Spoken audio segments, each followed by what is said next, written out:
Let's be honest for a second. Looking at the state of the world in 2026 can feel, well, a little overwhelming, right? I mean, between AI deepfakes that look absolutely real, escalating global conflicts, and this deep, lingering burnout so many of us are dealing with, it's just chaotic. But a recent, highly viewed piece of source material proposes a genuinely fascinating perspective. What if all these modern, technological, and geopolitical crises aren't just random chaos? The source actually argues that these exact events align perfectly with ancient biblical warnings found in the book of Matthew. Welcome to this explainer. Today we're unpacking this really compelling analysis.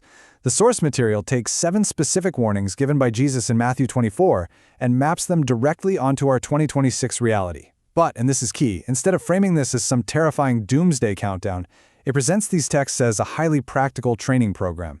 It pairs each of the 7 ancient warnings with 7 specific, actionable responses for surviving and thriving today. Okay, let's dive into this. To make sure we don't just get bogged down in a massive list, we've structured the explainer into a few thematic buckets. We're going to start with reframing how we look at prophecy, then we'll tackle the war on truth, the fracturing of human relationships, the empathy deficit, some surprising positive data, and finally, what makes our modern era completely unique. Section 1. Preparation instead of panic. Reframing the narrative. We really have to start by completely reframing the narrative around these ancient texts. The foundational argument of this entire source is that Jesus explicitly refused to give his followers a specific date for the end of the world. Instead, he wanted them to carry a totally different question, which is simply, am I ready? Prophecy wasn't meant to make people hide in fear. It was a proactive call for spiritual discipline. The ultimate goal here is to transform panic into preparation.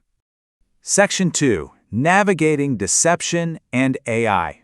The War on Truth. And this brilliantly illustrates the connection between ancient theology and our current reality. The source combines the first warning of internal spiritual deception with the incredibly modern threat of synthetic media. The 2026 NIST report confirms that realistic synthetic media, we're talking cloned voices, perfectly faked videos, is cheaper and easier to produce than literally ever before, and it is incredibly hard to detect outside of a laboratory.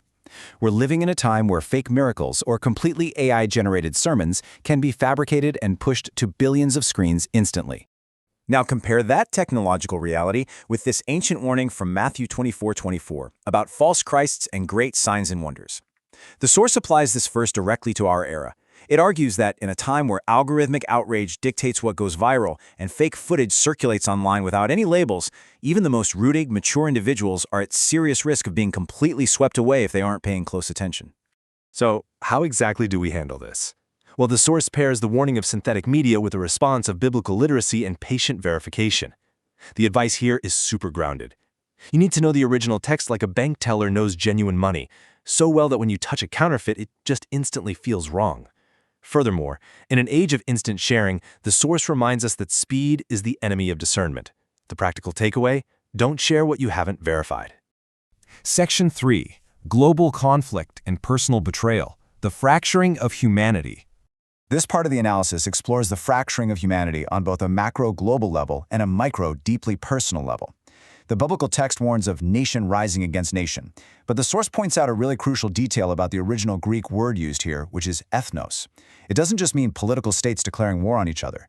It actually refers to ethnic groups, tribes, and cultural identities. It's describing a deep ideological fracturing of humanity, and honestly, that's something vividly visible in 2026 geopolitics, from intense political polarization to ethnic violence that barely even makes the evening news.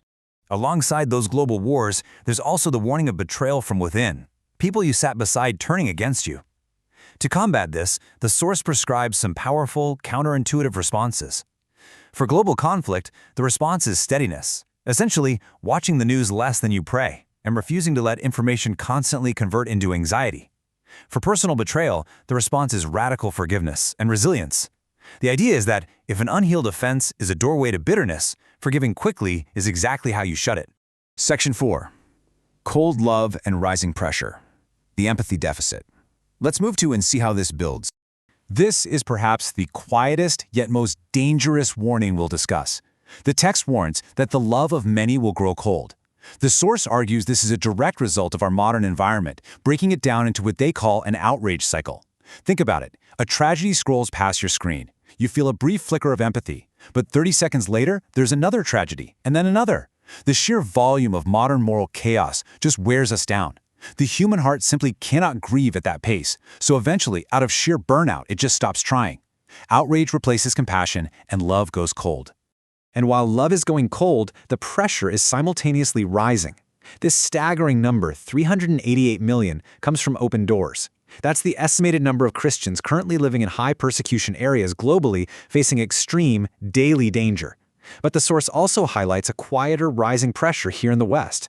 It might not be physical violence, but it's academic, professional, and social pressure. A societal message that faith is totally fine privately, but deeply problematic if it actually shapes your public life.